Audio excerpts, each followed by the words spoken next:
Many people answer this question very quickly. They say yes. They quote one verse. They stop thinking. But Scripture does not work that way. The Bible does not reduce truth to slogans. Words matter. Context matters. Grammar matters. If we want to know whether faith alone is enough to please God, we must ask a better question. What does the Bible actually mean by faith? The most quoted verse on this topic is Hebrews 11:6. It says, "Without faith, it is impossible to please God." Many people hear that sentence and assume the opposite must also be true. They assume that with faith, God is automatically pleased. But the Greek text does not say that.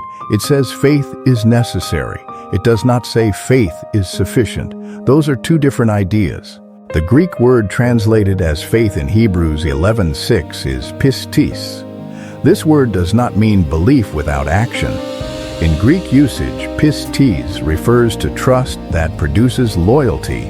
It is relational, it is active, it is not just mental agreement. When Greek speakers used pistis, they often used it in political and relational contexts. It described allegiance. It described faithfulness. It described reliability over time. Hebrews 11:6 continues with two clauses that are often ignored. It says the one who comes to God must believe that God exists. The Greek word here is pisteuo. That verb means to entrust oneself. It is not simply acknowledging existence. Even demons acknowledge existence. James says that clearly. Acknowledging existence does not please God. That is not debated in Scripture. The verse then adds a second requirement. It says God is a rewarder of those who exitio him. That Greek verb means to seek earnestly. It is active. It is ongoing. It is not passive belief. So even in the verse most often used to argue faith alone, we already see action. We see pursuit. We see movement toward God. Now we must slow down, because Scripture defines faith differently than modern speech. In modern language, faith often means believing something without evidence. In the Bible, faith means trusting God enough to act. That difference changes everything. To understand this, we must go back to the Hebrew Scriptures. The Hebrew word often translated as faith is emunah. This word does not mean belief in the abstract. It means firmness. It means steadiness. It means reliability. When Moses' hands were steady during the battle in Exodus 17, the word used is emunah. That steadiness allowed Israel to prevail. Faith in Hebrew thought is something that holds. Habakkuk 2:4 says, "The righteous shall live by his faith." The Hebrew word there is again emunah. It does not mean he thinks the right thoughts. It means he lives with steadfast loyalty. That verse is later quoted in the New Testament. But when it is quoted in Greek, the Greek word pistis is used. The meaning carries over. Faith is not detached from life. It is expressed through it. This brings us to a critical point. Scripture never presents faith as a substitute for obedience. Scripture presents faith as the foundation of obedience. That distinction matters. Faith is the root. Obedience is the fruit. Removing obedience does not preserve faith. It redefines it into something the Bible does not recognize. Now we must address Genesis 15:6. This verse says, Abraham believed God, and it was counted to him as righteousness. The Hebrew verb for believed is amen. This verb is related to firmness and support. It is the same root used for amen. Abraham did not simply agree with God's statement. He trusted God's promise enough to align his life with it. Genesis does not end at chapter 15. Abraham's faith is tested in chapter 22. That test reveals what his faith actually was. Faith was not proven by words. It was proven by action. The Hebrew text never separates the two. They are one reality expressed in different moments. When we move to the New Testament, the same pattern continues. James 2 is often avoided because it makes people uncomfortable. But James is not contradicting Paul. James is defining pistis the same way the Hebrew Scriptures did.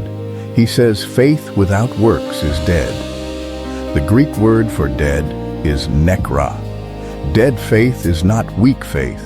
It is non-existent faith. James asks a simple question. Can that faith save him? The grammar expects a negative answer. A faith that produces nothing is not faith at all. It is a label. It is a word without substance. Now we must be precise. Scripture never says works earn favor with God. That idea comes from misreading. Works do not create relationship. Faith does. But faith that creates relationship also creates change. The text never allows faith to remain invisible. Jesus' teachings confirm this. Jesus often responds to faith, but when he does, faith is always expressed through action. People come, people ask, people follow, people leave things behind. Faith is never described as internal agreement only. In Matthew 8, Jesus sees the faith of the centurion. What did he see? He heard words. He saw trust. He saw humility. Faith was visible. In Mark 2, Jesus sees the faith of the men who lower their friend through the roof. Faith had effort. Faith had cost. Faith moved. Now we return to the question, is faith enough to please God? The answer depends on what we mean by faith. If we mean passive belief, Scripture says no. If we mean biblical pistis and Hebrew emunah, Scripture says yes. Because that kind of faith is never alone. This is why Hebrews 11 lists actions. By faith, Abel offered. By faith, Noah built. By faith, Abraham went. By faith, Moses refused. Faith is always followed by a verb.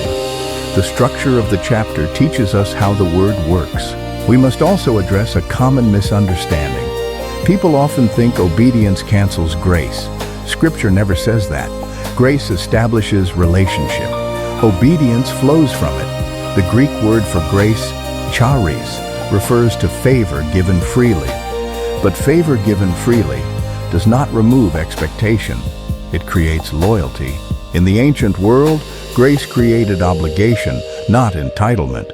When a king showed charis, the recipient was expected to live faithfully. That cultural background matters. Grace without loyalty would have made no sense to the original audience. Now we must address what pleases God. The Greek verb in Hebrews 11:6 is euarestio. It means to be well-pleasing. It is relational language. It is not legal language. God is pleased by trust that results in alignment.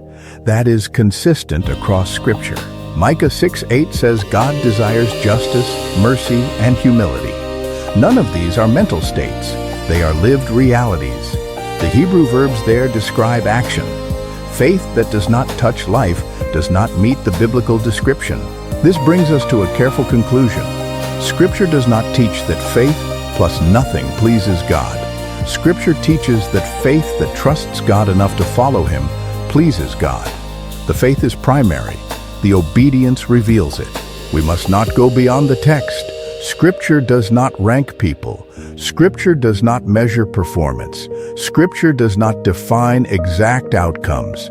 But Scripture is consistent in this one thing. Faith is never empty. Faith is never inactive. Faith is never isolated from life. So is faith enough to please God? If faith means biblical faith, yes. If faith means belief without loyalty, Scripture does not recognize it. The difference is not subtle. It is foundational. This is not a motivational message. This is a textual conclusion. The Bible defines its own terms. When we let it do that, confusion fades. The question was never whether faith matters. The question was always what kind of faith Scripture is talking about. And now the tension resolves. Faith is enough only because real faith is never alone. If this passage challenged what you've always heard, that's intentional. Bible Unmasked does not teach tradition. We do not defend doctrine. We return to the original words of Scripture. Hebrew and Greek define meaning, not modern assumptions, not sermons, not fear-based timelines. Where the text speaks, we listen carefully. Where the text is silent, we stop. If you want Scripture explained without speculation, without hype, and without distortion, you're in the right place. Subscribe to Bible Unmasked for disciplined, text-driven analysis, and join us as we strip away layers of tradition to hear what the Bible actually says.